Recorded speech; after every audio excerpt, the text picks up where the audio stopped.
አንቺን ከማና ወዳድሬ ላብልጥኝ አፍቅሬ አክብሬ እናቴን ከማን ለእናት የሚሰጥ ገንዘብ አይቆጠርም ይላሉ አበው።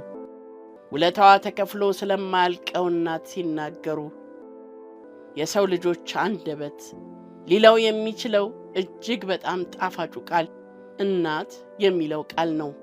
ከጥሪዎች ሁሉ እጅግ በጣም ጣፋጩ ጥሪም እማዬ የሚለው ቃል ሲሆን ቃሉ ተስፋንና ፍቅርን ጥልቅ ስሜትን የተሞላ ቃል ነው። የእናቱ ለታን ባሳዳለ እናት ሁሉንም ነገር ናት።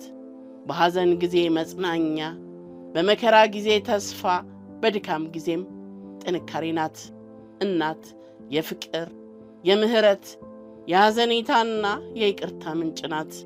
እናቶቻችን ልጅነታችንን በጥንቃቄ ሰርተው ሰው ያደረጉን በብዙ መከራና ስቃይ ውስጥ አልፎ አሳድገው ለአዋቂ ዕድሜ ያበቁን በማይሸነፍ መንፈሳቸው በሚያስደንቅ ብርታታቸው የዓላማ ጽናትን ያስተማሩን የሕይወታችን መንገድ መሪ ኮከቦች ናቸው።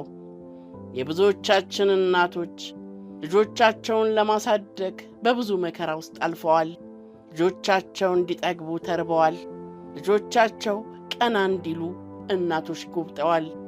እናትነትና መጎሳቆል ግዴታ እስኪመስል ድረስ ተዛምደዋል። ሳትነግሪ ነገረኝ ምስልሽ ለኔ መኖርሽ እንጀራ ጋግረው ከሰል ሸጠው ልብስ አጥበው ልጆቻቸውን ያሳደጉ አስተምረው ለቁም ነገር ያበቁ እናቶች ብዙ ናቸው። ቀላል ቁጥር የሌላቸው እናቶች ደግሞ ከባል ጭቆና ጋር መታገል ዕጣ ፈንታቸው ሆኗል።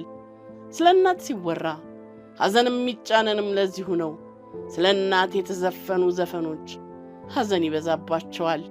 ስለ እናት የተገጠሙ ግጥሞች ከእንባ የተቀላቀሉ ናቸው። ሁሉም እናቶቻችን የሚያልፉበትን የሕይወት ጎዳና የሚያስነብቡን መጻሕፍት ናቸው። ውበትሽን ያጣሽው እማ ስትወልጂ ነው፣ ላረግሽልኝ ነገር የኔ አቅም አንድ ነው።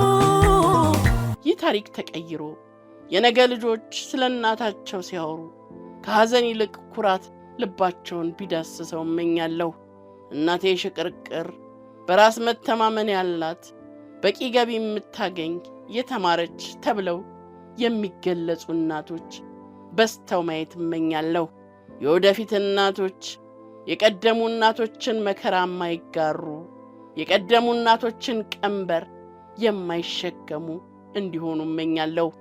ያ ቀን እንዲመጣ አብዝቼ እመኛለሁ። ክብር በብዙ መከራ ውስጥ አልፈው ልጆቻቸውን ለቁም ነገር ላበቁ እናቶች፣ ክብር ውበታቸውን አጥተው ውብ ላደረጉን እናቶች፣ ክብር ለክብራችን ሲሉ ለተዋረዱ እናቶች። ከኔ ፊት አየሁት መልክሽን ካንቺ ላይ አጥቼ ውበትሽን ያጣሽው እማ ስትወልጂ ነው። የምሰናበታችሁ እጅግ ልብ በሚነካውና ከሳውዲ ምድር በተገኘው አስገራሚ የእናት ፍቅር ታሪክ ነው። አንዳንድ ጊዜ የፍቅር ጥንካሬ ከሕግ ክርክር ይበልጣል። በሳውዲ አረቢያ የተሰማው ይህ ታሪክ የሁለት ልጆችን ለእናት ያላቸውን ታማኝ ፍቅርና እንክብካቤ የሚያሳይ ነው። ሁለት ወንድማማቾች በዕድሜ የገፉ እናታቸውን ማን ይንከባከብ በሚል የፍቅር ክርክር ወደ ፍርድ ቤት ቀረቡ። ጉዳዩ የገንዘብ ወይም የርስት ክፍፍል ሳይሆን ቀሪ ሕይወቷን እናትን የማገልገል ክብር ለማግኘት የሚደረግ ትግል ነበር።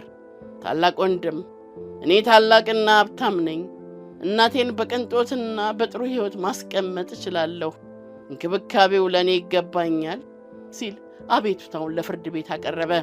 ታናሽ ወንድም በበኩሉ ያለኝ ሀብት ከወንድሜ ያነሰ ቢሆንም የእናቴን ፍላጎት ሁሉ ማሟላት እችላለሁ፣ ከሁሉም በላይ ደግሞ እኔ ወጣትና ጉልበተኛ ነኝ፣ እናቴን መሸከም ማንሳትና አስፈላጊውን አካላዊ እንክብካቤ መስጠት የምችለው እኔ ነኝ።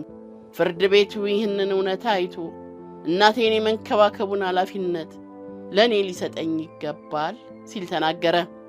ዳኛው የሁለቱን ልጆች ልባዊ ፍቅርና ክርክር ከተመለከቱ በኋላ ለአካላዊ እንክብካቤ ክብደት በመስጠት ታሪካዊ ውሳኔ ያሳለፉ። ሁለታችሁም ለእናታችሁ ያላችሁ ፍቅር እጅግ የሚደነቅ ነው። ነገር ግን በዚህ ጊዜ ፍርድ ቤቱ እናትየዋን በአካል ማንሳትና ማገላበጥ የሚችለው ይበልጥ ጠንካራውና ጉልበተኛው ታናሽ ወንድም ስለሆነ እናቱ ከእርሱ ጋር እንድትቆይ ወስኗል አሉ። ይህን የክብር ዕድል በማጣቱ ልቡ የተሰበረው ታላቅ ወንድም በችሎቱ ውስጥ ስቅስቅ ብሎ አለቀሰ። የእንባው ብዛት የፍርድ ቤቱን ዳኞች፣ የችሎቱን ተመልካቾች ልብ በእጅጉ ያሳዘነ ነበር። ክብር ሳይኖሩ ላኖሩን እናቶቻችን መልካም የእናቶች ቀን። አንቺን ከማና ወዳድሬ ላብልጥኝ አፍቅሬ አክብሬ እናቴን ከማን